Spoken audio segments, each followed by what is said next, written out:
Hi, LindaBauwin here from StampingWithLinda.com, your cardiologist since 1997, helping you create cards from the heart.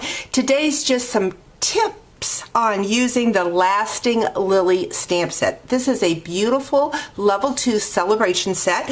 You can get it free with a $100 order. And on March 1st, we announced these coordinating products, so we have framelits to go with it. But today I just want to talk about inking this stamp set because I'm getting some questions that you're not getting a good coverage. The thing is that these stamps, the ink pad has to be just right. It can't be too wet because it bleeds and you lose that detail.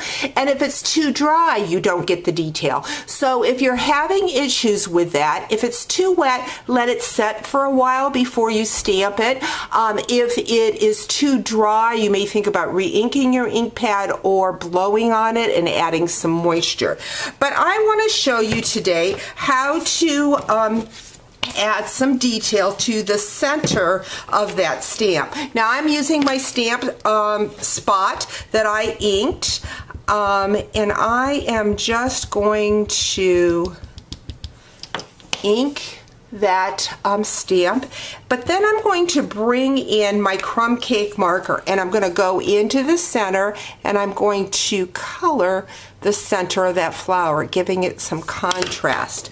And then I am going to ink. Now because this is a photopolymer set, I like to stamp on my paper piercer, but see how beautiful and detailed that stamp is by doing that. I'm going to go ahead and clean that stamp off.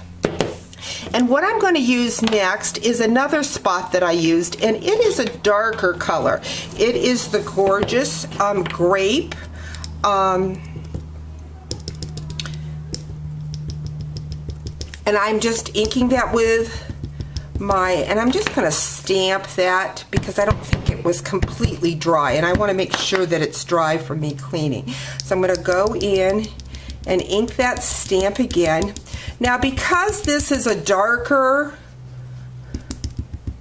stamp, I want to get the center a lighter color, and I'm going to use my Daffodil Delight, but I don't, because this is a lighter color, I don't want to get that on my marker. So what I'm going to do is I'm going to just take a Q-tip and run down the center and get rid of the ink off of the center, and then I'm going to go in with my Daffodil Delight and ink that center.